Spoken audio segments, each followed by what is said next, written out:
Bismillah. Bisa dipantau ini.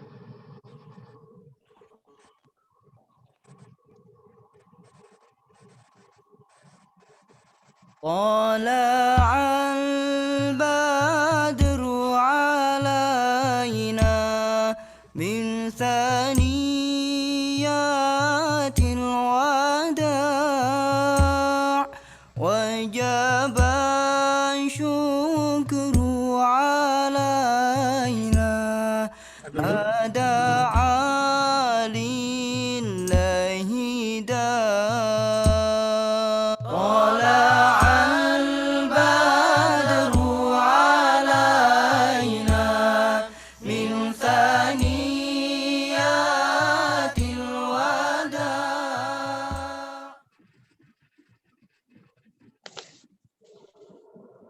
Bismillahirrahmanirrahim. Assalamualaikum warahmatullahi wabarakatuh. Waalaikumsalam. Innal hamdalillah nahmaduhu wa nasta'inuhu wa nastaghfiruh wa na'udzu billahi min syururi anfusina wa sayyiati a'malina may yahdihillahu fala mudhillalah wa may yudlil fala hadiyalah. Asyhadu an la ilaha illallah wahdahu la syarikalah wa asyhadu anna Muhammadan abduhu wa rasuluhu la nabiyya wa la rasula ba'da. Allahumma sholli wa sallim wa barik ala nabiyyina Muhammadin wa ala alihi wa ashabihi wa man tabi'ahum bi ihsanin ila yaumiddin amma ba'du. Yang sama-sama kita hormati narasumber kita pada kajian sore ini, yaitu Ustadz Tengku Bukhari Abdul Muid LC, para YouTuber yang tergabung dalam tim Hore, para dewan pengurus, dan Bapi pada acara virtual pada sore ini. Allah yang masih memberikan kita nikmat iman, Islam, serta nikmat sehat walafiat, sehingga sore ini kita masih beri kesempatan untuk thalabul ilmi. Salawat dan salam Bapak kita sampaikan kepada baginda kita Nabi besar Muhammad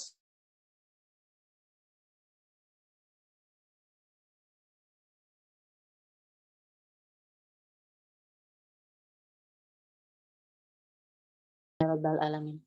Bapak Ibu sekalian, sebentar lagi kita akan mengikuti kajian bersama Ustadz Tengku Bukhari Abdul Muid LC dengan tema meniti kebahagiaan dunia akhirat.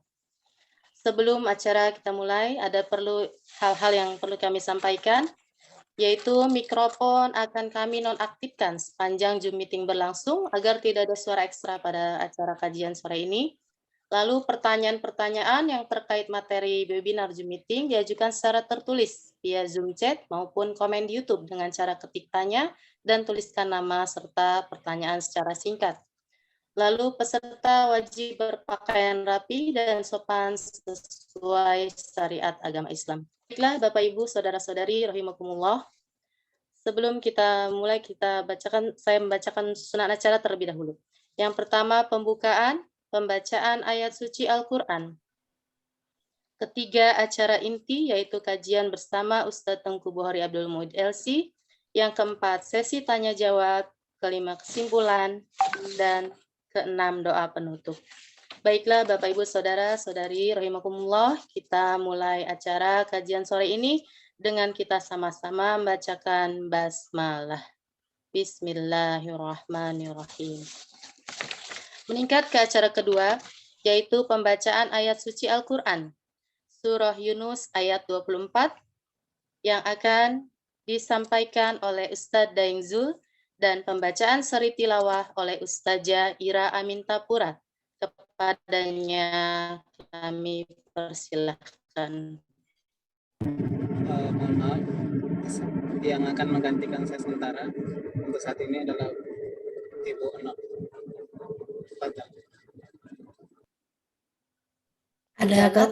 Ada kesalahan teknis, Daeng. Bunda Enok tidak bisa masuk kembali karena di sana hujan besar, jadi mohon dibacakan.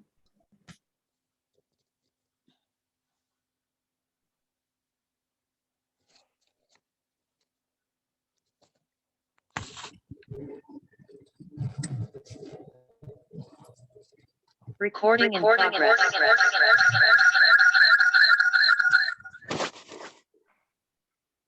أعوذ بالله من الشيطان الرجيم بسم الله الرحمن الرحيم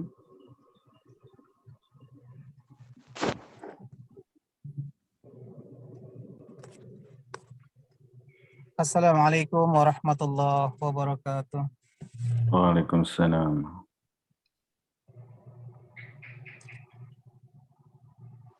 أعوذ بالله من الشيطان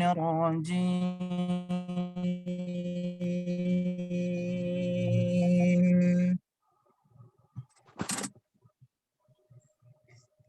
بسم الله الرحمن الرحيم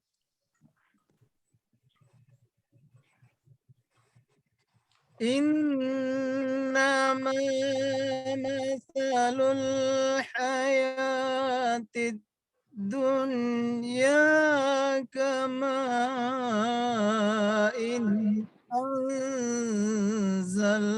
أنزلناه من السماء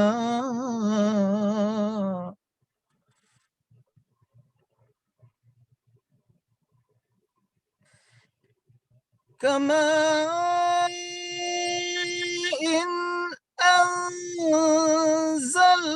أنزلناه من السماء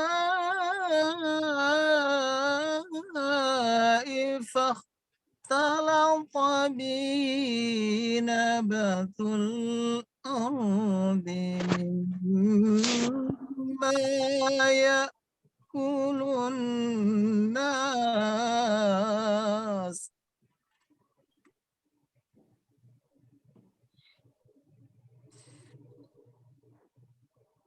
مما يأكل الناس والأنعام حتى إذا أخذت الأرض زخرفها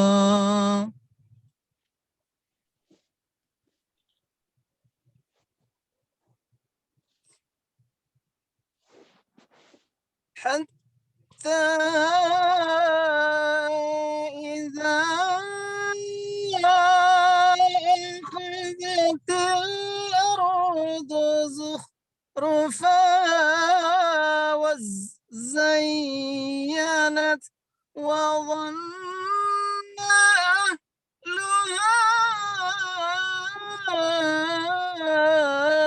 أهلها أنهم قادرون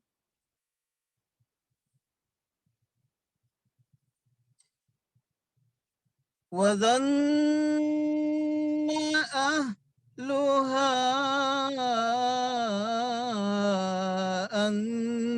أنهم قادرون عليها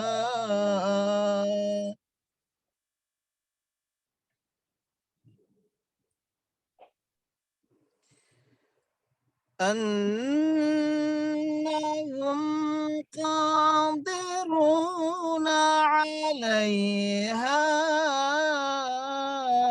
أتى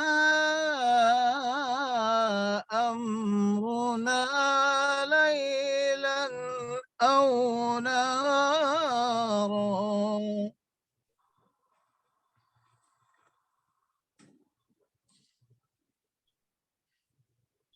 ليلا أو نهارا فجعلناها حصيدا كأن لم تغن بالأمس كذلك نفصل الآيات لقوم يتفكرون يتفكرون صدق الله العظيم. Aku berlindung kepada Allah dari godaan syaitan yang terkutuk. Dengan nama Allah yang Maha Pengasih, Maha Penyayang. Sesungguhnya perumpamaan kehidupan duniawi itu hanya seperti air hujan yang kami turunkan dari langit. Lalu tumbuhlah tanaman-tanaman bumi dengan subur karena air itu. Di antaranya ada yang dimakan manusia dan hewan ternak. Hingga apabila bumi itu telah sempurna keindahannya dan berhias, dan pemiliknya mengira bahwa mereka pasti menguasainya, memetik hasilnya, datanglah kepadanya azab kami pada waktu malam atau siang. Lalu kami jadikan tanamannya seperti tanaman yang sudah disabit, seakan-akan belum pernah tumbuh kemarin. Demikianlah kami menjelaskan tanda-tanda kekuasaan kami kepada orang yang berpikir. Maha benar Allah dengan segala firman-Nya.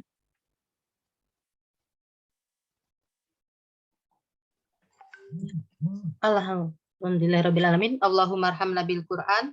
Jazakumullah khair Ustaz Daeng Zul dan Ustaz Ira Amin Tahura.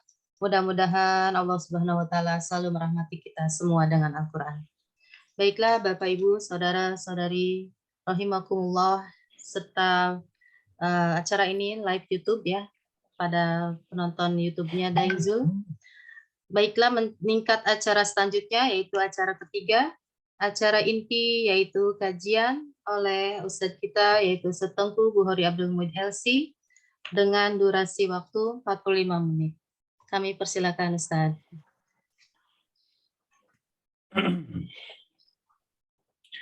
Bismillahirrahmanirrahim. Assalamualaikum warahmatullahi wabarakatuh. Waalaikumsalam warahmatullahi wabarakatuh. Innal hamdalillah nahmaduhu wa nasta'inuhu wa nastahdih wa na'udzu billahi min syururi anfusina wa sayyiati a'malina may yahdihillahu fahuwal muhtadi wa may yudlil falan tajida lahu waliyyan mursyida. Asyhadu an la ilaha illallah wahdah wa asyhadu anna Muhammadan 'abduhu wa rasuluhu la nabiyya wa la rasula ba'dah. Allahumma la sahla illa ma ja'altahu sahla wa anta taj'alul hazna idza syi'ta sahla. Rabbi shrah li sadri wa yassir li amri wa hlul 'uqdatam min lisani yafqahu qawli. Bapak Ibu sekalian yang dirahmati Allah Subhanahu wa taala, alhamdulillah pada sore hari ini kita bisa bertemu dalam majelis ilmu meskipun secara virtual.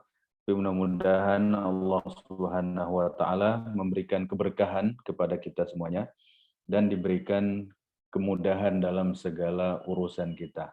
Amin ya rabbal alamin. Sebagaimana yang diumumkan tadi, tema pembicaraan kita pada sore hari ini yaitu berkenaan dengan masalah meniti kebahagiaan dunia dan akhirat. Ya. Sebagaimana kita ketahui bahwasanya dunia ini memiliki tabiat dan akhirat itu memiliki tabiat. Jadi memang tabiat dunia dengan tabiat akhirat itu berbeda. Suasananya berbeda, ciri khasnya berbeda, kemudian kebiasaan-kebiasaan yang terjadi juga berbeda. Nah, akan tetapi di balik itu semuanya kita diminta untuk mencari kebahagiaan. Dan kebahagiaan yang paling penting dari itu semuanya adalah kebahagiaan yang sifatnya hakiki. Kebahagiaan yang benar-benar kebahagiaan. Jangan sampai secara zahir bahagia, tapi ternyata di balik itu adalah kesengsaraan. Jangan sampai kulitnya, judulnya bahagia, tapi isinya kesengsaraan. Jangan sampai mereknya bahagia, tapi dalamnya adalah kehancuran. Nah, itu yang kita khawatirkan.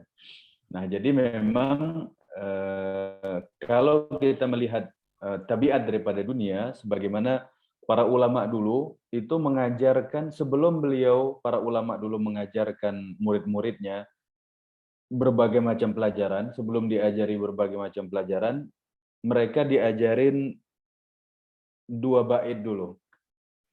Ya, atau kalau kita mau sebut bisa 4 bait. 4 bait syair. Apa isinya? Kata ulama ini, kata alim ini, samaniyatun tajri 'alan nasi kullihim.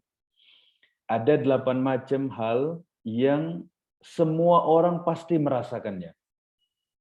Orang kaya merasakan ini, orang miskin merasakan ini, orang terpandang merasakan, orang tidak terpandang, rakyat jelata juga merasakan, orang dewasa merasakan, orang anak kecil juga merasakan. Artinya kita berserikat dalam hal ini. Seluruh manusia bermacam ini, tanpa terkecuali, tanpa peduli siapa dia, anak siapa, kedua bapak ya, semua sama. Apa 8 macam ini? Samaniyatun tajri 'alan nasi kullihim. 8 macam semua manusia pasti merasakannya. Wala budda lil insani an yalqa samaniyah. Dan pasti semua orang merasakan 8 macam ini. Yang pertama sururun, merasakan kebahagiaan. Wa huznun, juga orang merasakan kesedihan. Wajtima'un, orang merasa berkumpul. Wa furqatun, orang juga merasa akan berpisah. Jadi 4 yang pertama, sururun, wa huznun, wajtima'un, wa furqatun. Bahagia, sedih, berkumpul, berpisah. Kemudian usrun wa yusrun, kesulitan dan kemudahan. Summa suqumun wa afiyah, kemudian sakit dan sehat. Ada nggak orang nggak merasakan ini? Orang merasakan bahagia, mesti ada juga sedih-sedihnya. Merasa berkumpul, mesti juga ada berpisah. Berpisah dengan berbagai macam tujuan. Berpisah untuk belajar, berpisah untuk bekerja, berpisah untuk berusaha, berpisah bisa juga meninggal dunia. Yang penting berpisah. Ada senang, ada sedih, ada berkumpul, ada berpisah. Ada kesulitan, ya, ada kesulitan, ada pula kemudahan. Kemudian ada sakit, ada pula kesembuhan. Nah, berarti 8 macam ini semua orang merasakannya tanpa terkecuali. Berarti ini adalah tabiat dunia, ya, tabiat dunia. Kalau presiden, menteri kira-kira sakit nggak, Bu? Sakit ya, manusia kan ya, tetap sakit ya, tetap sakit. Nah, orang yang paling jenderal misalnya, dapat kesulitan atau tidak? Pasti Tetap, akan kesulitan. tetap dapat kesulitan. Masalah kadar dan tingkatannya setiap orang masing-masing beda-beda. Tapi 8 macam ini pasti dirasakan orang. Pejabatkah, rakyat jelatakah, pengusahakah, atau orang biasa, semua merasakan 8 macam ini. Nah, ini sehingga ulama ini mengatakan bahwasanya apapun profesi kita, apapun kita, siapapun kita, tetap kita berserikat dengan 8 macam ini, kita mesti mendapatkannya atau merasakannya. Nah, kemudian kalau ini tabiat dunia, ya, kalau ini merupakan tabiat daripada dunia, berarti kita ini sama, ya, kita ini sama.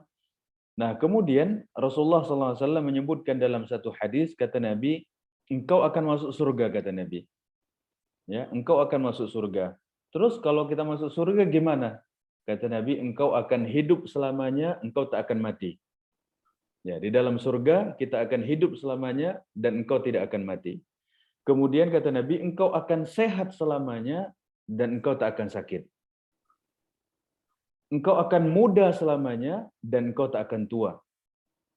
Engkau akan sehat engkau akan bahagia selamanya dan engkau tak akan sedih. 8 macam. Dan itu kebalikan daripada apa yang ada di dunia. Di dunia ada hidup, mesti ada mati. Ada sehat, mesti ada sakit. Ada muda, mesti ada tua.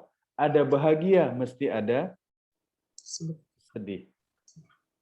Nah, tapi ada satu kehidupan ya.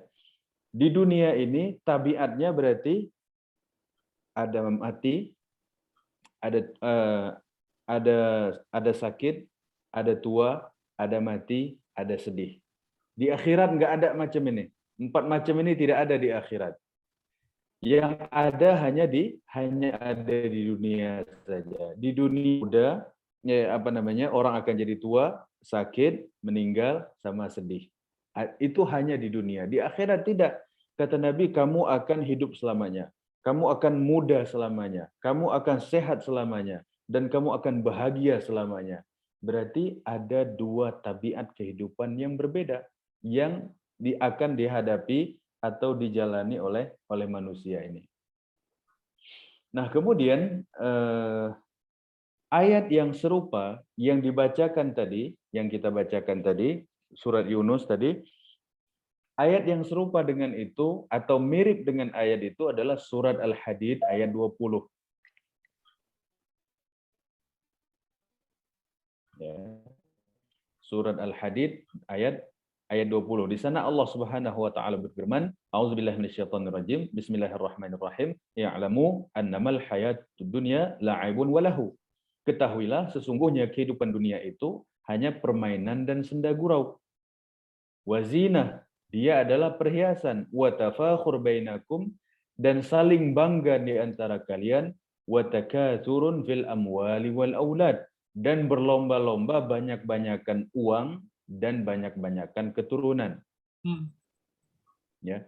Nah, berarti ini tabiat dunia yang disebutkan oleh Allah Subhanahu wa taala dalam surah Al-Hadid itu ya begitu.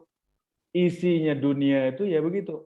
Ada permainan, ada senda gurau, perhiasan, berbangga-bangga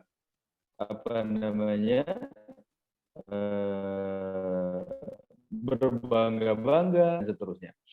Hanya saja seperti Imam Ibnu Ashur, ya, ahli tafsir dari Tunisia, beliau mengatakan begini, ini semua adalah semacam fase kehidupan manusia yang disebut surat Al-Hadid ayat 20 tadi itu.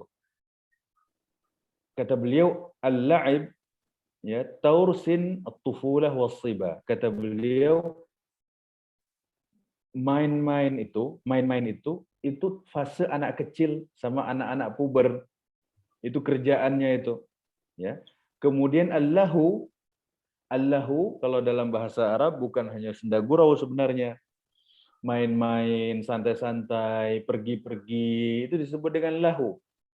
Itu kata beliau taurus syabab, itu kerjaannya anak muda. Senang traveling, senang pergi-pergi, senang nongkrong. Ini disebut dengan lahu. Ya, barangkali Bapak Ibu sudah sering hidup di Arab, ya. Misalnya kita bicara dengan orang Arab, khalas ghadan nakhruj lillahu. Ya udah besok kita pergi main-main lah. Nah, jadi ketika orang mengatakan nakhruj lillahu, besok kita keluar pergi main-main, itu kerjaannya anak muda, pergi keluar, main-main, santai, nongkrong, disebut dengan lahu. Kemudian kata Allah ada zina. Zina ini kerjaannya para wanita. Ya, wanita suka zina, perhiasan.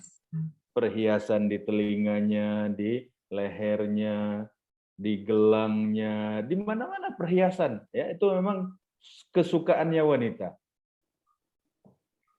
Nah, kemudian kesukaannya juga, kalau lahu tadi kesukaan para pemuda laki-laki, kalau zina kesukaan para wanita, anak-anak muda. Nah, kemudian watafakhur itu kerjaannya orang-orang tua. Ya, orang-orang tua ini senang tafakhur.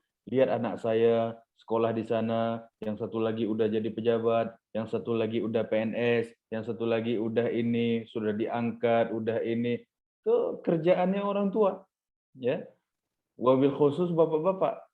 Ya, mana anaknya? Oh, anak saya udah di sini, ini di sini, udah kuliah di sana, udah ke sini, udah pokoknya cerita.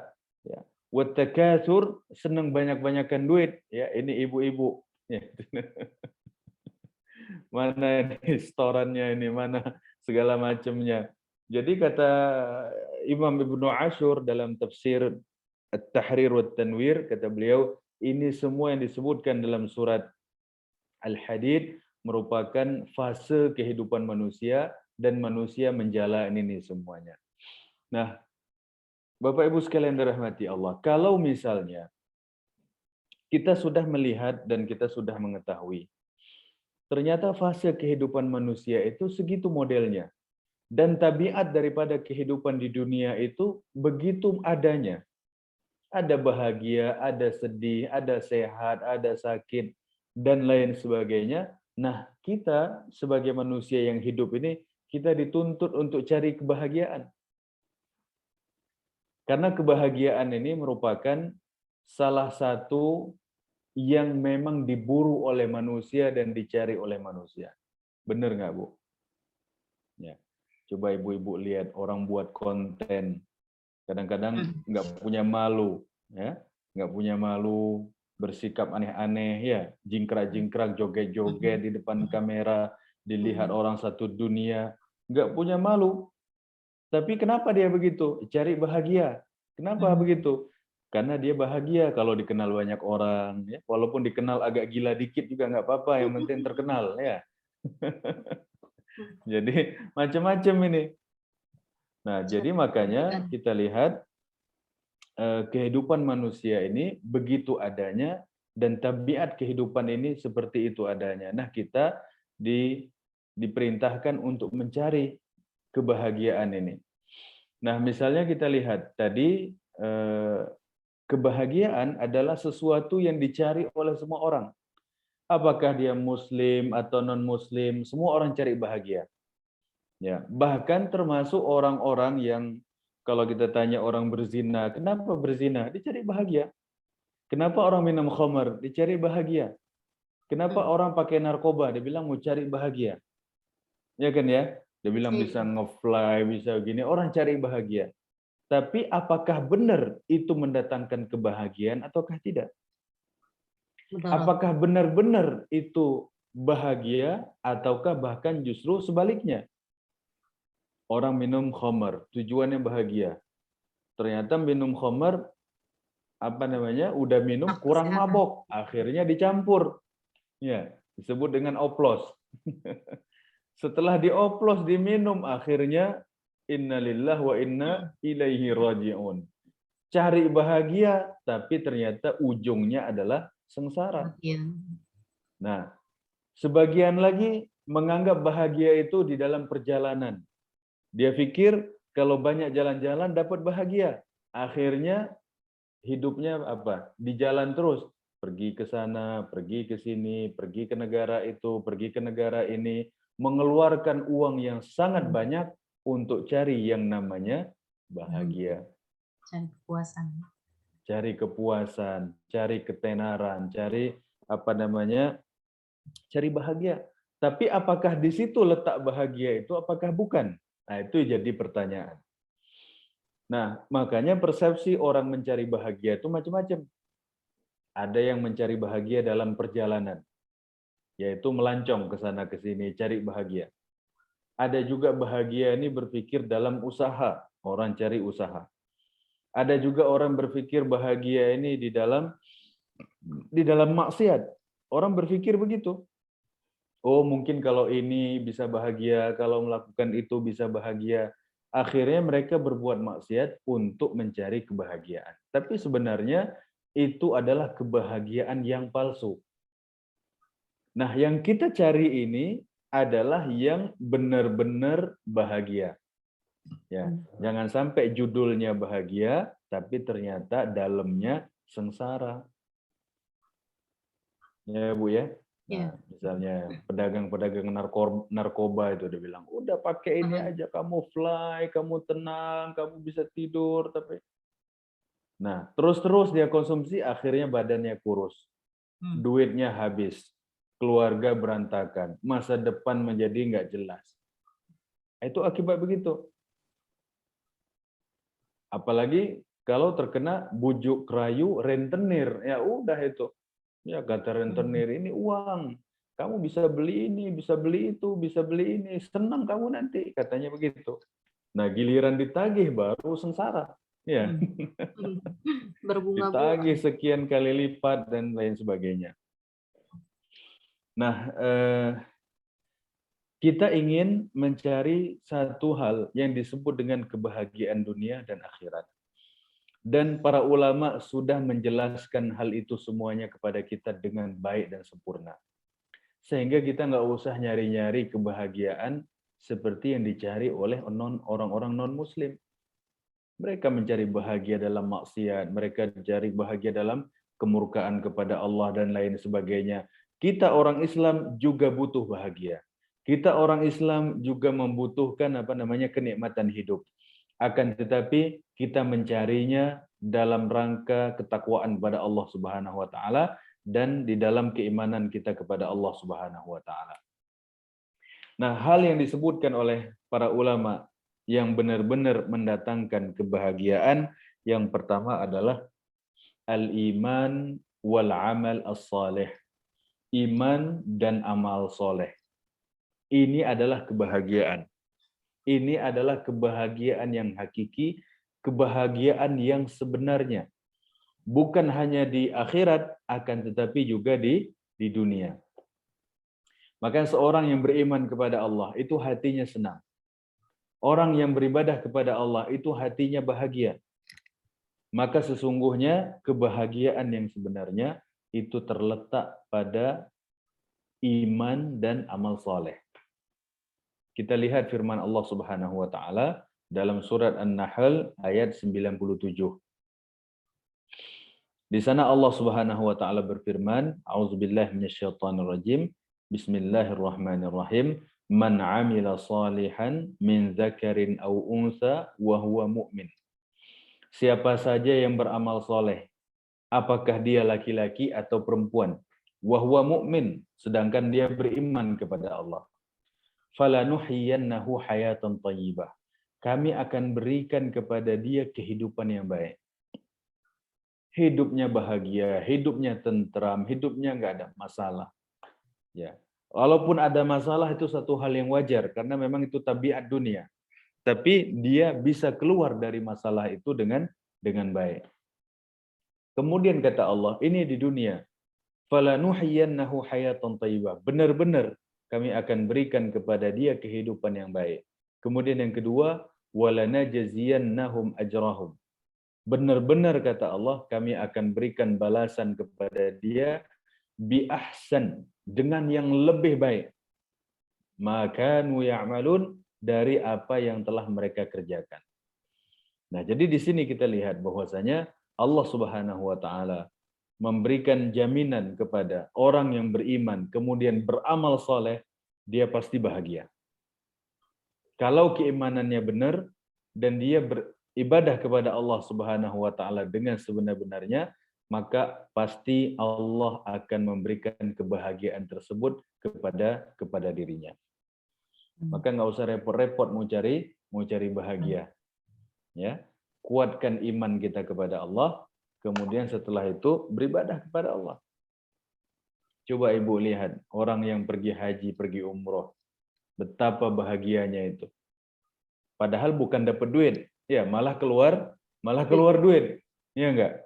Tapi karena hati bahagia dalam ketaatan kepada Allah, hati senang dalam ketaatan kepada Allah, dan kebahagiaan itu tidak bisa ternilaikan dan tak bisa pula diungkapkan.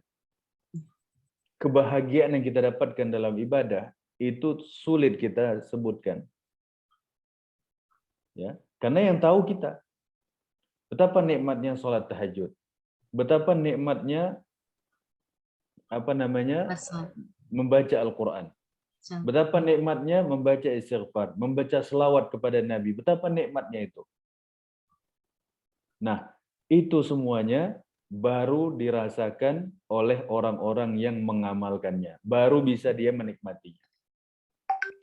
Nah, jadi konsep kita orang Islam, cari bahagia bukan di tempat hura-hura, bukan di tempat maksiat, bukan di tempat yang hal-hal yang tidak baik, akan tetapi kita cari bahagia dalam ibadah kepada Allah Subhanahu wa taala. Semakin banyak ibadah kita, semakin bahagia kita insyaallah.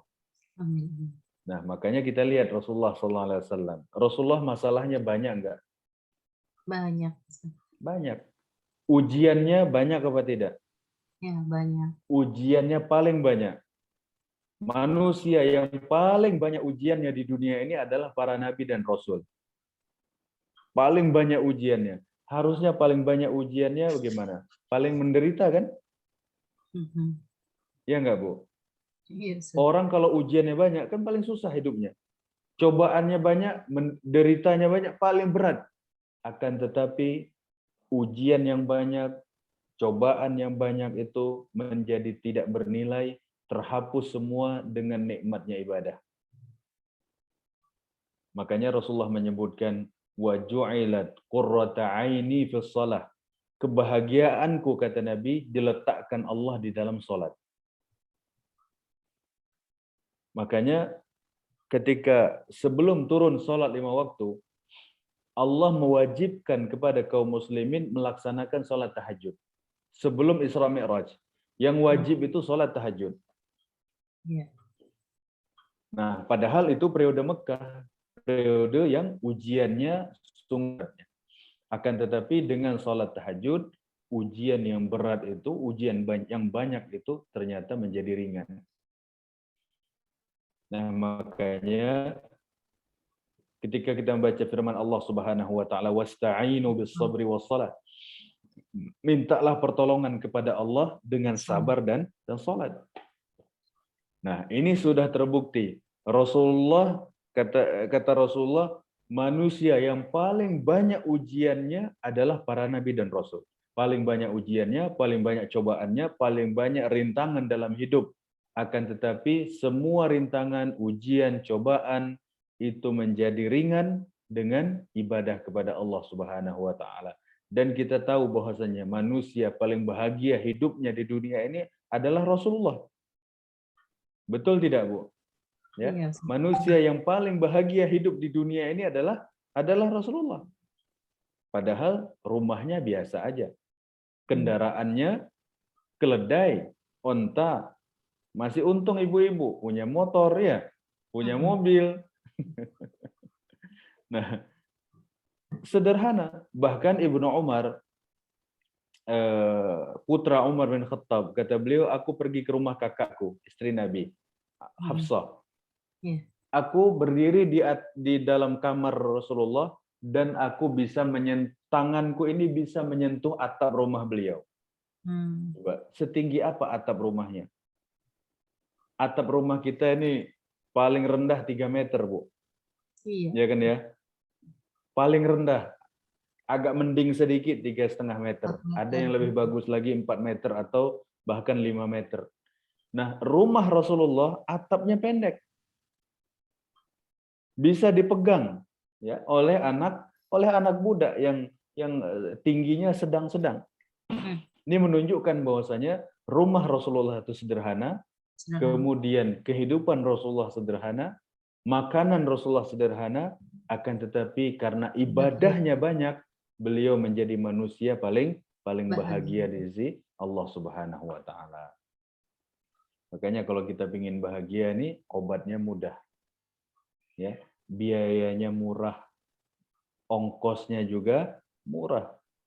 Yaitu memperbanyak ibadah kepada Allah Subhanahu wa taala. Nah, ini yang pertama. Nah, kemudian yang kedua adalah berbuat baik kepada orang. Melakukan kebaikan kepada orang lain. Bahkan para ulama mengatakan, di antaranya adalah Imam Suyuti, kata beliau, jika engkau ingin bahagia, maka bahagiakanlah orang lain. Konsepnya begitu. Ya, kalau engkau ingin bahagia, maka bahagiakanlah orang lain. Coba misalnya, kita bawa oleh-oleh, kita beri kepada ibu kita, kepada ayah kita. Dia terima oleh-oleh itu senang. Kita yang ngasih juga ikut senang. Ibu-ibu misalnya buat baksos, bakti sosial, diantar ke tempat panti asuhan. Ibu lihat anak-anak itu senang gitu menyambut, kemudian menerima, senang makan. Mereka yang makan, kita yang senang. Iya enggak? Iya. Padahal kita udah keluar uang, kita capek anterinnya, mungkin capek masaknya. Iya kan ya? Mestinya yang kita rasakan adalah lelah. Tapi karena Allah meletakkan kebahagiaan pada saat kita membantu dan menolong orang lain. Makanya kata para ulama, jika engkau ingin bahagia, maka bahagiakanlah orang lain. Kalau engkau ingin mudah urusanmu, maka mudahkanlah urusan orang lain. Nah, makanya kita lihat di dalam hadis, ya, di dalam hadis yang hadis ini dinilai sahih atau hasan oleh para ulama adalah kata Nabi, apabila engkau keluar dari rumahmu, mengantar saudaramu untuk mendapatkan hajatnya, kalau dia perlu ke pasar, engkau antar ke pasar. Kalau dia perlu ke toko, engkau antar ke toko. Apabila engkau tunaikan hajatnya, maka itu lebih aku sukai, kata Nabi, daripada beriktikaf di masjid selama 40 hari. Bahkan kata Nabi, itu iktikafnya di mana? Di Masjid Nabawi. Bukan iktikaf di masjid biasa. Kita datang, kita tahu, oh teman kita ini sakit. Apa yang dia perlukan? Antarin ke dokter. Kita anterin. Ya, kita bantu dia. Oh, teman kita ini perlu belanja untuk kebutuhan baju seragam anaknya. Oh, kita tahu tokonya, kita anterin. Kita anterin dia sampai tercapai hajatnya dan keinginannya, akan tetapi Allah akan memberikan kebahagiaan kepada kita karena kita telah membuat orang lain menjadi bahagia. Makanya konsep daripada yang disebutkan oleh Imam Suyuti tadi, bantulah saudaramu, bahagiakanlah saudaramu, maka engkau akan bahagia.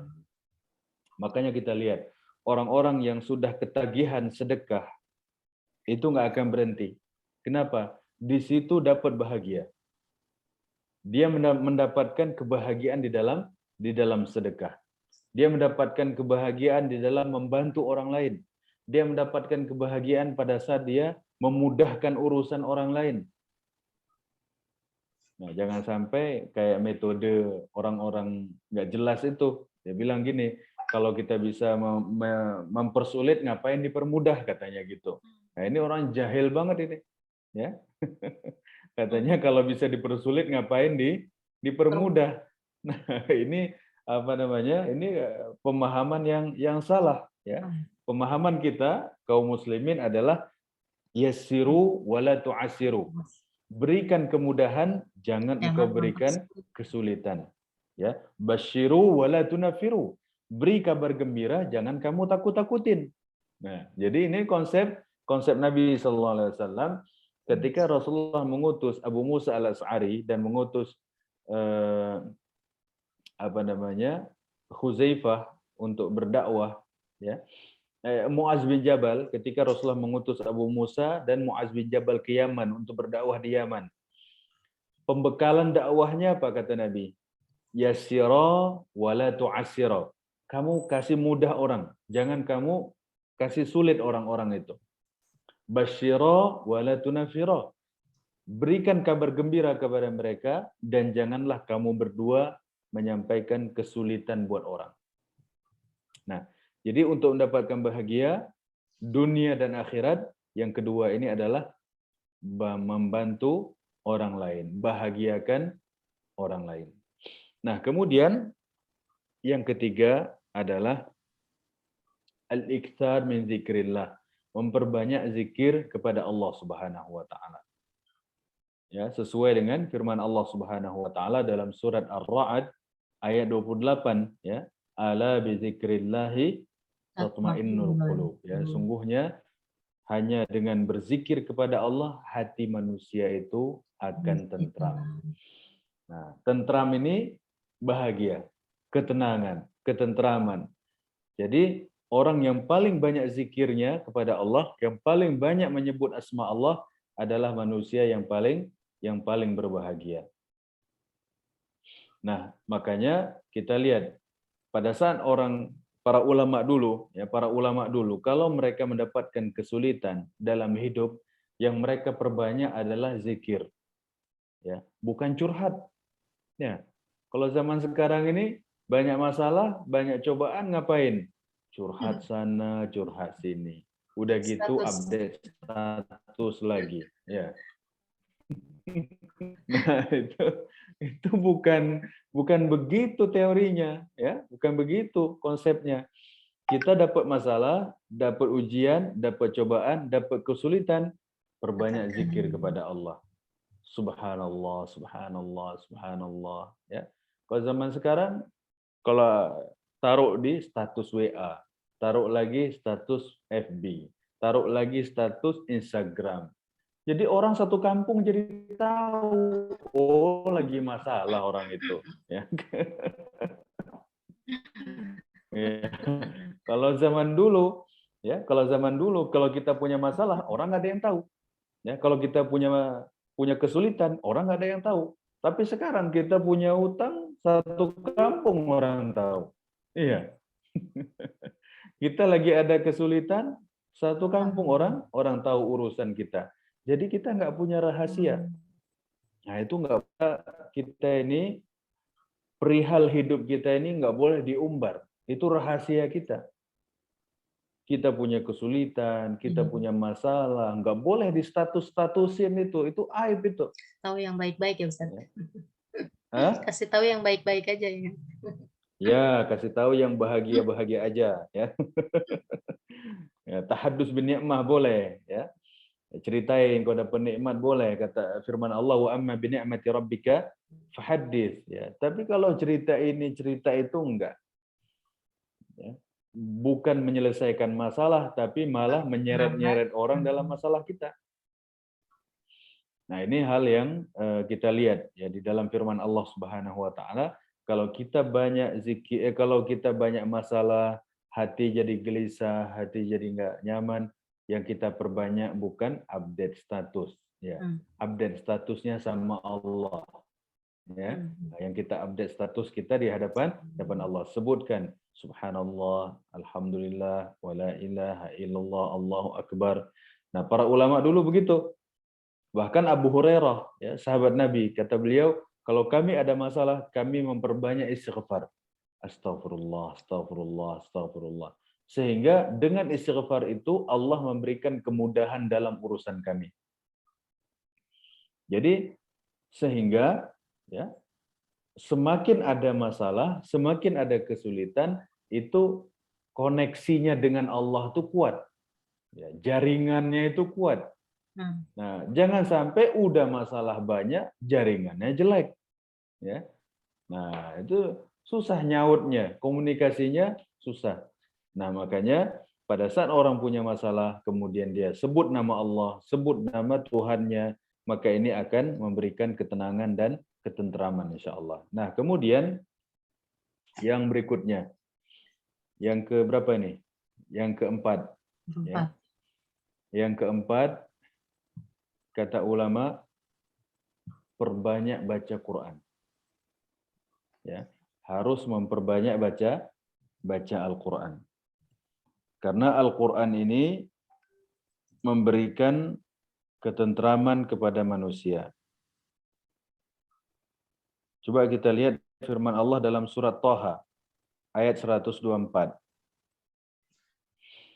Surat 20 ayatnya 124.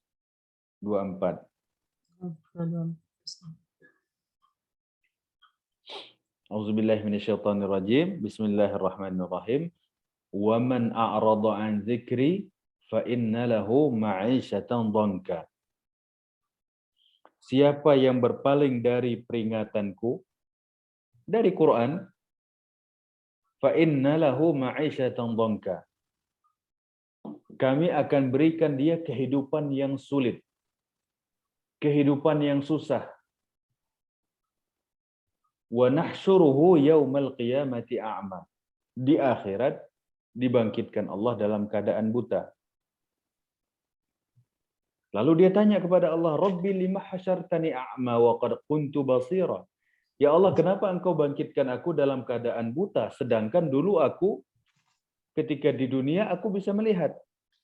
Kata Allah, kamu lupakan ayat-ayatku. Ya, kamu lupakan Quran itu. Maka di sekarang ini kamu juga aku lupakan, kata Allah. Nah, sehingga menurut ayat ini ya, bahwasanya setiap orang yang mendapatkan kesulitan dalam hidup, yang harus dia lakukan adalah memperbanyak membaca Al-Quran. Makanya ada seorang ulama ditanya, wahai Syekh, seberapa banyak kami harus baca Quran? Ditanya ini, pertanyaannya begitu. Berapa banyak kami harus baca Quran? Jawaban Syekhnya apa? Seberapa kebahagiaan yang ingin engkau dapatkan. Berarti kadar kebahagiaan yang kita dapatkan sesuai dengan kadar bacaan Al-Quran kita. Ya, kalau cuma bacanya selembar, 2 lembar, ya kadarnya sebegitu. Kalau kita ingin lebih, hatamkan 1 juz sehari misalnya. Kalau bisa sehari 2 juz, lebih baik. Ya, jadi Quran ini betul-betul mengobati. Ya, kata Allah dalam Al-Quran, wa nunazzilu minal Quran ma huwa syifa. Quran itu kami turunkan sebagai obat, sebagai penyembuh, bukan obat. Ya. Syifa itu bukan obat, dia penyembuh, penawar. Kalau obat itu bisa mujarab, bisa enggak? Ya enggak, Bu? Iya. Nah, Ibu sakit kepala, beli Panadol, bisa sembuh, bisa enggak kan ya? Iya, bisa. Pilihan banyak pilihan ya. Iya. Nah, dikasih ini obat sakit perut katanya. Kita minum, bisa sembuh, bisa tidak. Tapi kalau sudah kesembuhan yang diberikan, kira-kira masih ada keraguan enggak? Sudah mutlak, itu memang yang kita cari. Makanya dalam Al-Quran tidak ada istilah dawa.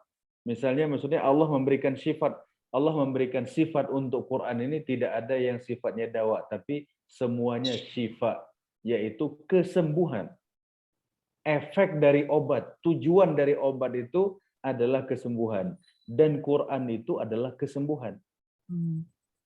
Orang lagi galau, kesembuhannya Quran. Orang lagi gelisah, kesembuhannya Quran. Orang lagi apa lagi? Ya, kalau lebay juga bisa ya. Galau. Jadi berbagai macam penyakit itu yang mengganggu kebahagiaan, yang merusak kebahagiaan kita, itu disembuhkan dengan Al-Quran. Ya. Jadi berapa banyak yang harus kita baca Quran ini? Ya, berapa banyak dia yang harus kita baca, banyak kebahagiaan yang engkau harapkan. Sebegitulah yang harus kita baca. Kalau mau bahagianya banyak, berarti bacanya banyak. Nah, kalau misalnya bisa 1 hari 1 juz, alhamdulillah. Kalau sehari bisa 2 juz, alhamdulillah. Ya, ada jemaah saya bisa baca sehari 5 juz. Alhamdulillah. Ada yang 6 juz, alhamdulillah, kata beliau, alhamdulillah setiap 1 minggu 1 kali khatam Quran. Oh, kalau kita lihat wajahnya seperti bercahaya, seperti rembulan, senang hatinya. Makanya ketika ulama ditanya seberapa banyak yang harus saya, bukan ulamanya apa? Seberapa banyak kebahagiaan yang kau harapkan? Segitu kamu baca. Nah, jadi ya itu tergantung kita masing-masing. Ya, tergantung kita masing-masing. Kita mau seberapa nih? Nah, kalau ingin bahagianya banyak, berarti bacanya harus banyak. Kalau sudah kita nikmati, waktu itu nggak terasa. Tapi kalau kita sudah biasa menikmati Instagram, ya, Facebook. Sudah biasa menikmati Facebook, 1 jam, 2 jam, 3 jam tak terasa. Benar nggak, Bu? Lihat-lihat terus status ya. Iya, tilawahnya tilawah Facebook, tuh. Khataman. Hatamnya hatam Instagram, Masya Allah. Scroll, naik lagi, turun lagi, ya, update lagi, komen, la ilaha illallah. Itu jadinya begitu. Sia-sia. Nah, sumpek hatinya. Apalagi lihat komen orang, wah udah begitu, oh udah begini, kok begitu sih, kok begini. Urusan yang nggak penting. Makanya solusi ulama yang memerintahkan kita ini untuk memperbanyak tilawah Quran itu merupakan solusi yang sangat hebat. Coba kita lihat ayatnya tadi, Bu. Waman a'rada an dzikri. Siapa yang berpaling dariku, dari mengingatku, fa innalahu ma'isyatan dhanka. Dia ini akan dapat kehidupan yang sumpek. Sumpek, Ibu. Mau di hotel yang bagus, sumpek. Ya, tetap sumpek. Mau pergi ke tempat wisata, hatinya sumpek. Naik mobil bagus, hatinya juga sumpek. Karena bukan di situ obatnya. Kata Allah, obatnya itu Quran. Nah, makanya untuk mendapatkan kebahagiaan yang sebenarnya ini, ya, adalah dengan memperbanyak tilawah Al-Quran. Nah, terus yang keberapa ini? Kelima. Yang kelima. Yang kelima, kata ulama, berapa menit lagi kita? Sudah 17 ya? Ya. Nanti pertanyaan ada 30 menit untuk pertanyaan. Kajiannya udah habis? Ya Ustaz, mungkin nanti bisa dilanjut kembali Ustaz ya? Sedikit, saya sebut sedikit aja yang terakhir ya. Maunya nanti ada kajian lagi nih dengan Ustaz. Bahasannya ini nih, seru. Jadi yang terakhir adalah 5 ya? 6 ya? 5 apa 6? Tadi iman dan amal soleh gitu ya? Berbuat Ya, baik, banyak Amal zikir. soleh, berbuat baik kepada orang. Kemudian yang ketiga, banyak berzikir. Yang keempat, banyak baca Quran. Sekarang Yang kelima kelima. berarti ya? Ya. Yang kelima disebut dengan at-taghaful. Ya. Taghaful itu nggak mau urus urusan orang. Nggak mau tahu urusan orang gitu ya? Nggak mau tahu urusan orang. Atau tahu urusan orang, tapi kita pura-pura nggak tahu. Nah, coba sekarang ini semua urusan di komen, ya nggak? Semua masalah dikomplain. Ya. Nah, makanya orang yang terlalu banyak ngurusin orang lain itu hatinya nggak bahagia, sumpek hatinya. Makanya kita lihat kata Imam Syafi'i, al-kayyis al-aqil, orang yang pintar lagi cerdas, ya, kata beliau adalah al-fatin, orang yang sangat pintar, al-mutaghafil, yang pura-pura nggak tahu urusan orang. Kita tahu fulan ini salah. Kita tahu fulan ini ada aibnya. Kita tahu fulan ini ada, udah diam aja. Nggak usah dikomentarin, nggak usah diurusin, udah masing-masing urusan masing-masing.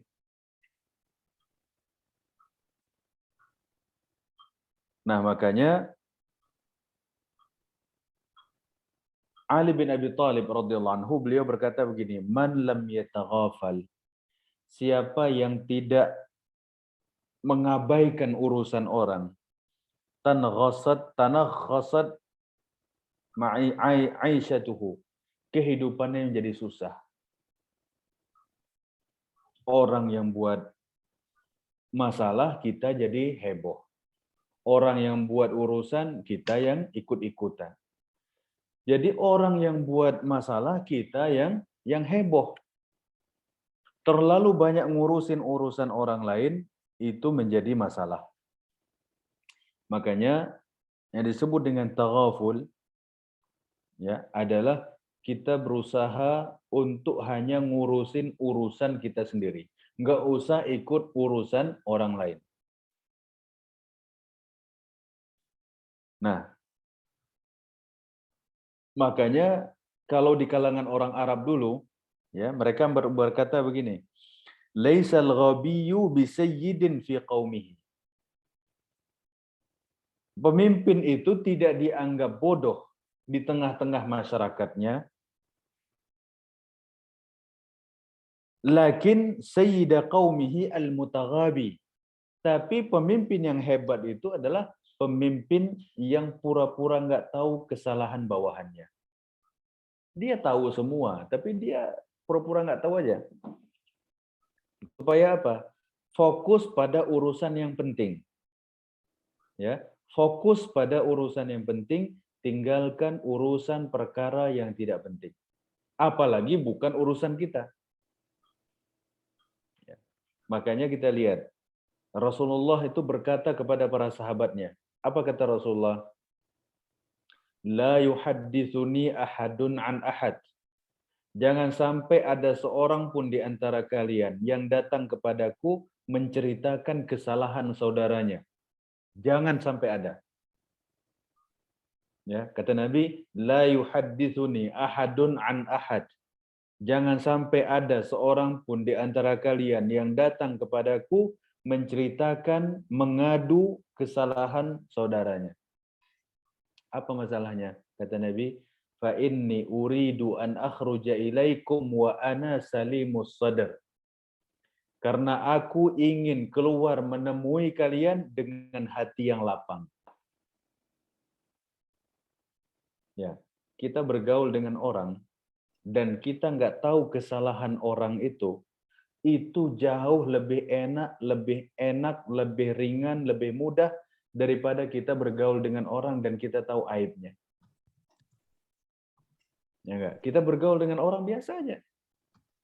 Gak usah kita dengarkan si fulan begini, si fulan begitu, si fulan begini. Akhirnya menyusahkan diri kita sendiri.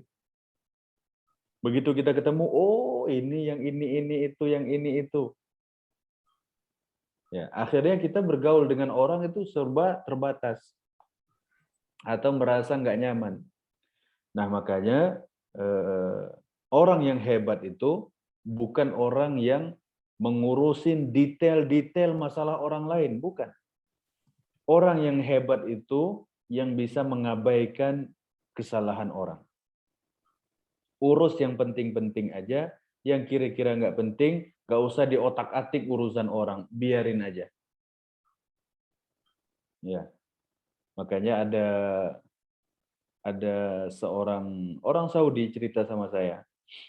Orang Saudi ini punya kios di dekat Masjidil Haram. Punya kios di situ.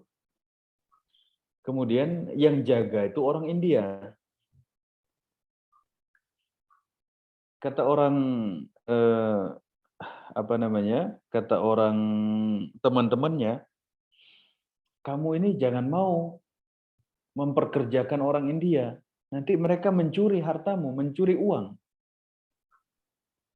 Kata orang Arab ini, saya nggak peduli. Dia bilang begitu, saya nggak peduli. Pokoknya setiap hari saya harus ada 3.000 real. Store ke saya. Sisanya mau dia curi, mau urusan dia lah itu. Pokoknya aku setiap hari punya 3.000 real. 3.000 kalau kita kali 1 bulan, 90.000 real juga. Ya kan ya? 90.000 real berapa itu? 360 juta. Apalagi? 360 juta nggak habis kita makan. Coba kalau dia urusin satu-satu. Cabai kemana? Ya, bawang mana kurangnya? Kepala pusing, menikmati hidup juga enggak. Tapi dia konsep pinter. Pokoknya katanya begini, pokoknya setiap hari saya harus ada uang 3.000 store ke saya. Sisanya dia nggak bilang terserah kamu, enggak, ya. Pokoknya saya ada uang sehari 3.000. Nah, dia tahu kalaupun pegawainya main curang, ya, kalaupun pegawainya main curang, paling dia ambil berapa perak, dia nggak mau urus lah itu. Tapi hidupnya senang. Alhamdulillah kata dia, saya punya sehari 3.000, alhamdulillah katanya. Punya sebulan 90.000, udah lebih dari cukup. Mau apa lagi? Ya, ya nggak Bu? Iya, Ustaz. Atau Kebahagiaan. mau kita baris karyawan semua, udah baris, kita hitung satu-satu ini itu. Pusing kepala kita. Urusan nggak selesai, menikmati hasil juga tidak. Makanya kata para ulama, orang yang pinter itu adalah orang yang mutaghabi, pura-pura nggak tahu urusan orang. Udah. Komunikasi enak, ya, komunikasi dengan orang enak, berbicara dengan orang enak, bergaul dengan orang juga enak, nggak ada masalah. Ya, Ustaz.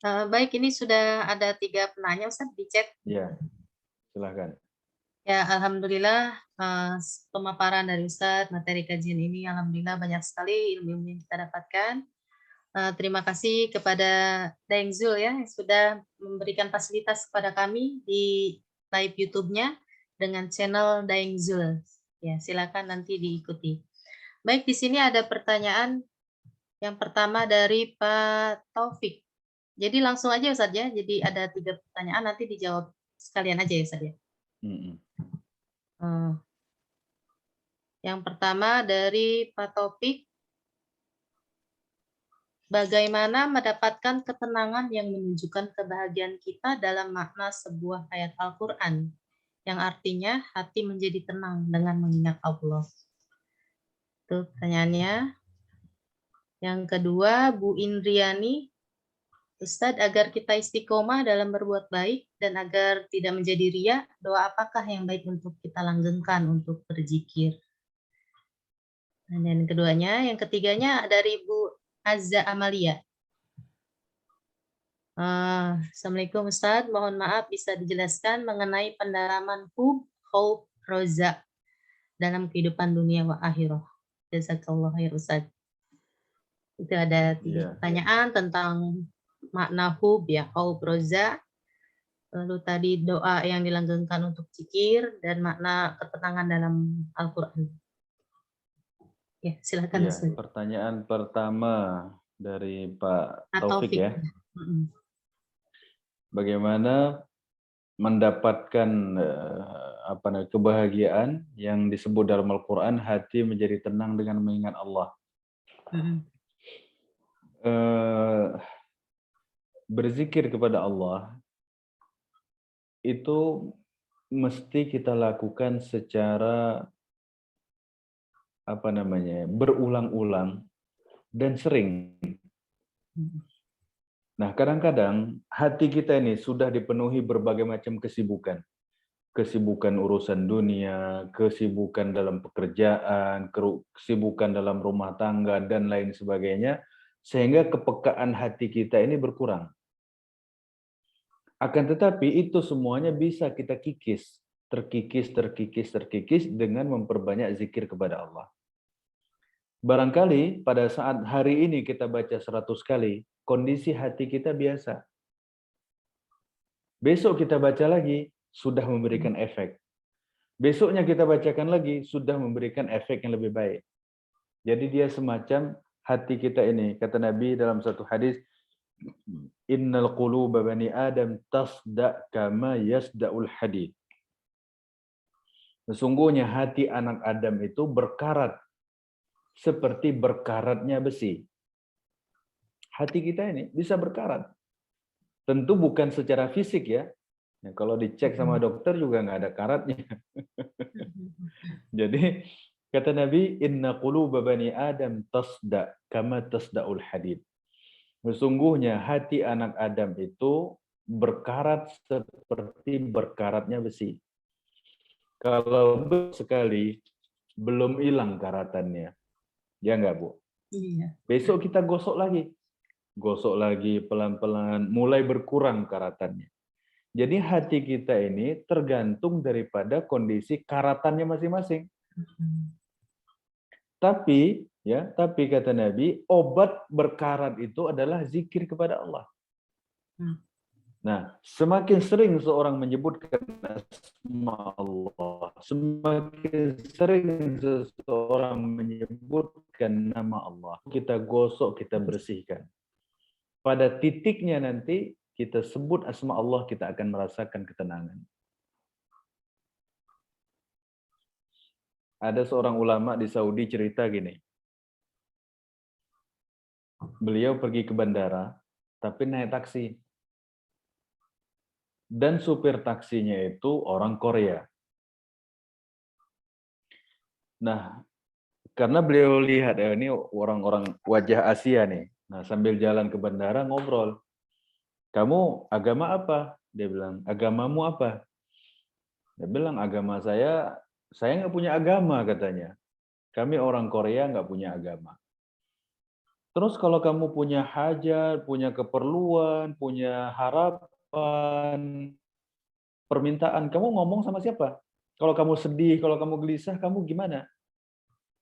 Apa kata orang Korea ini?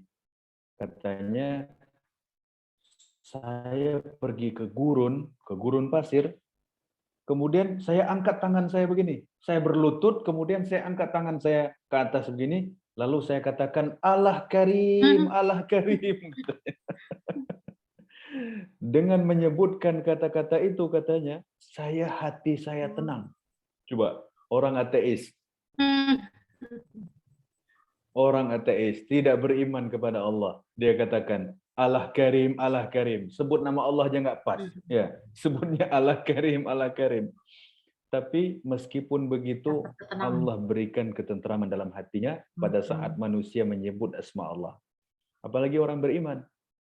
Ya, apalagi orang beriman. Nah, tergantung kadar kita ini seberapa banyak karatan yang ada dalam hati kita masing-masing ini. Sebanyak itulah zikir yang harus kita sebutkan, sehingga pada saatnya nanti zikir-zikir itu benar-benar menenteramkan hati kita, insya Allah. Kemudian yang kedua, agar istiqomah dalam berbuat baik. Tidak menjadi ria. Tidak menjadi ria. Apakah ada doa yang harus dibaca? Yang pertama, kita ibadah ini harus murni untuk Allah. Ya, kalau ibadah ini 100% harus murni untuk Allah. Kalau ada 1-2% ibadah yang kita kerjakan bukan untuk Allah, maka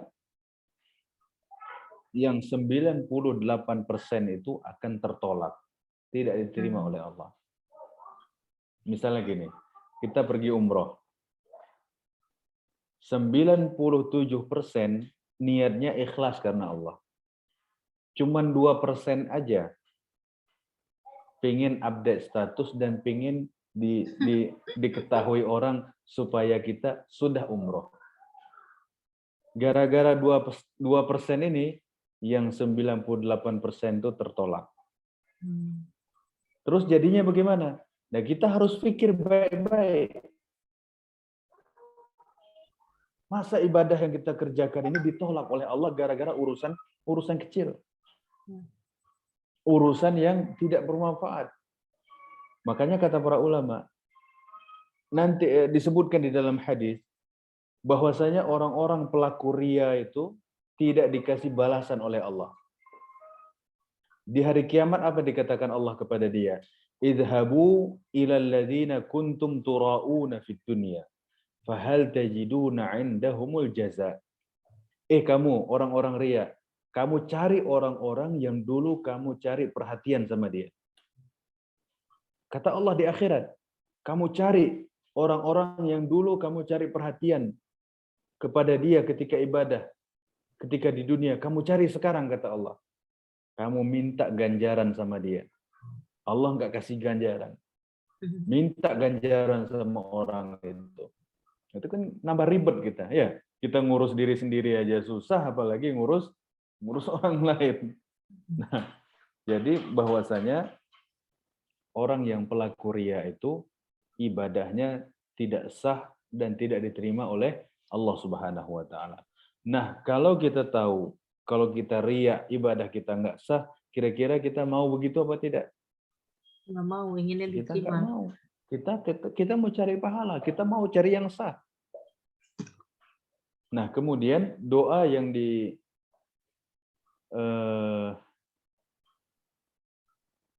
dibaca oleh Umar bin Khattab.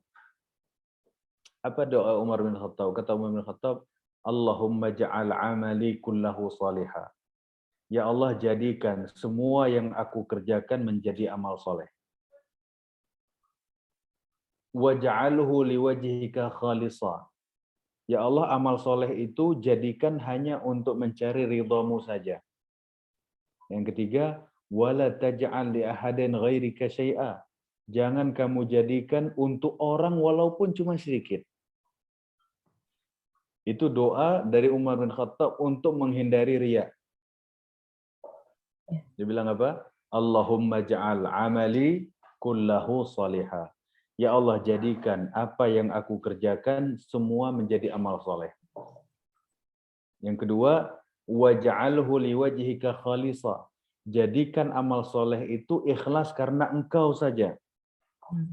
Yang ketiga, wala taj'al li ahadin ghairika syai'a, dan amal soleh itu jangan engkau jadikan untuk mencari pujian orang walaupun cuma sedikit. Ini doa yang dibaca oleh Umar bin Khattab takut riya karena mengganggu amal soleh. Dan beliau membaca doa ini. Kita lihat, semua amalnya jadi amal soleh dan semua perbuatannya jadi amal soleh, dan amal soleh itu hanya untuk Allah, dan beliau tidak rela ada bagian dari amal soleh itu yang bertujuan untuk mencari pujian manusia walaupun cuma sedikit. Allahu a'lam bishawab. Terus yang terakhir, masalah hub, khauf dan raja.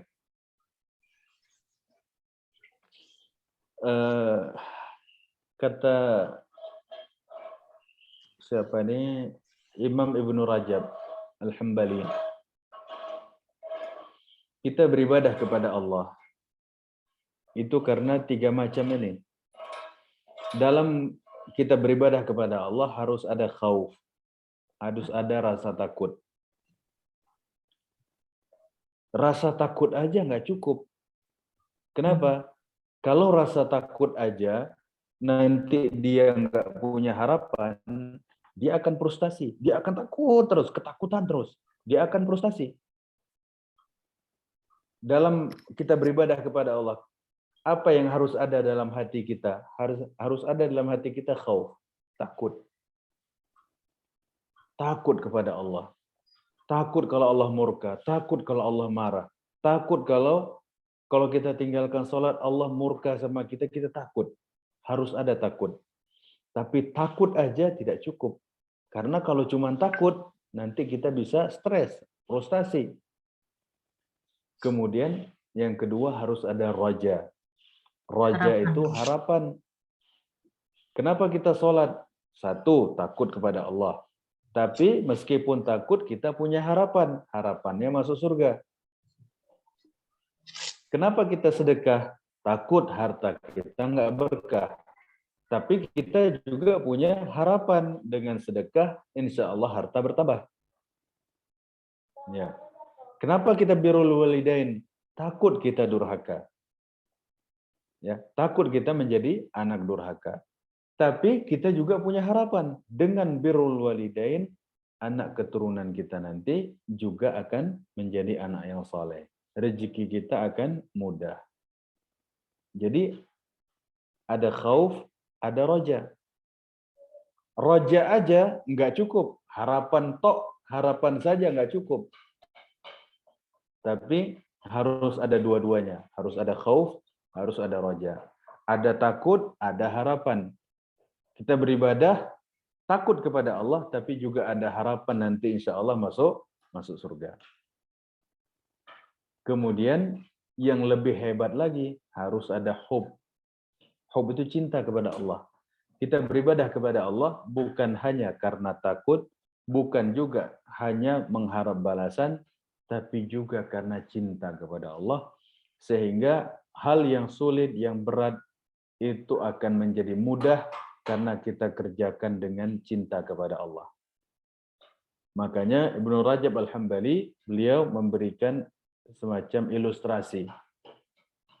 Ilustrasinya, kita beribadah kepada Allah ini seperti seperti 3 macam ini, khauf, raja, hub. Takut, harap, dan cinta. Itu seperti seekor burung, kata beliau. Burung itu sayap kanan, sayap kiri, itu khauf dan raja. Kepalanya itu adalah hub, cinta kepada Allah. Ya, kalau cuma khauf aja, nggak punya raja, burungnya nanti oleng itu, terbangnya nggak benar. Iya, harus ada dua-duanya, khauf dan raja ada. Tapi kalau cuma punya sayap aja, nggak punya kepala, kurang sempurna. Berarti harus ada 3 macam perasaan kita dalam beribadah kepada Allah. Punya rasa takut, punya harapan, dan punya cinta kepada Allah. Wallahu a'lam bishawab. Barangkali ini yang dapat saya sampaikan. Bagaimana kira-kira, cukup? Ya, cukup. Ya, alhamdulillahirabbil alamin. Selesai sesi tanya jawab yang sudah ditanyakan oleh 3 penanya. Ya, dapat kita simpulkan pada kajian sore ini, mudah-mudahan kita bisa mengisi kehidupan di dunia kita ini dengan hal-hal yang bermanfaat untuk bekal ibadah kepada Allah, untuk kehidupan yang kekal di akhirat. Dan Allah sudah memberikan jaminan, ya, balasan akan memberikan kebahagiaan apabila kita beriman, beramal soleh, berbuat baik kepada orang lain, dengan banyak berzikir, dengan banyak membaca Al-Quran, dan kita tidak usah ingin tahu dengan urusan-urusan orang lain, kita sibuk dengan urusan kita sendiri, memperbanyak amal ibadah kepada Allah Subhanahu wa taala. Amin amin ya rabbal alamin. Ya, alhamdulillah kajian sore ini sudah selesai. Mudah-mudahan kita semua bisa mengambil ilmu yang kita dapat pada sore hari ini, kita aplikasikan pada kehidupan kita, dan mudah-mudahan semakin hari semakin baik, dan semakin baik juga ibadah-ibadah kita kepada Allah Subhanahu wa taala. Kami ucapkan terima kasih kepada narasumber kita, Ustadz Tengku Bohori Abdul Mu'id LC pada sore hari ini, dan juga kepada Daeng Zul yang telah memberikan tempat kepada tim Hore untuk menyampaikan dakwah kreatifnya. Jadi jangan lupa untuk subscribe, like, dan share. Baiklah Ustadz, acara selanjutnya itu doa penutup. Kami mohon kesediaannya untuk Ustadz membacakan doa untuk kami semuanya. Apa doa Ustadz? Bismillahirrahmanirrahim. Allahumma salli ala Muhammad wa ala ali Muhammad. Kama sallaita ala Ibrahim wa barik ala Muhammad wa ala ali Muhammad.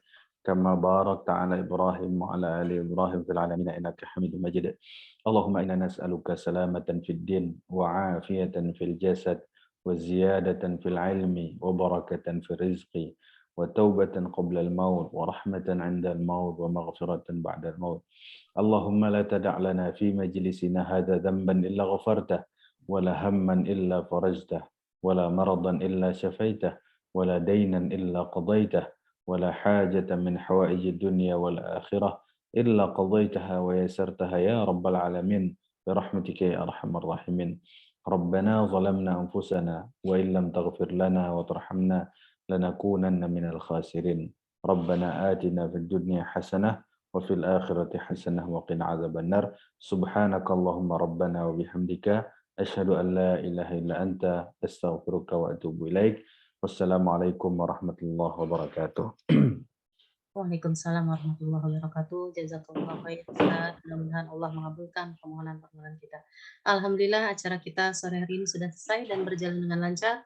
Semoga acara yang kita laksanakan pada sore hari ini merupakan salah satu amal ibadah kita semua yang diridhoi oleh Allah Subhanahu wa taala.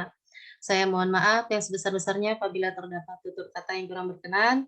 Kita sama-sama tutup acara sore hari ini dengan bacakan doa kafaratul majlis. Subhanakallahumma wa bihamdika asyhadu an la ilaha illa anta astaghfiruka wa atubu ilaik.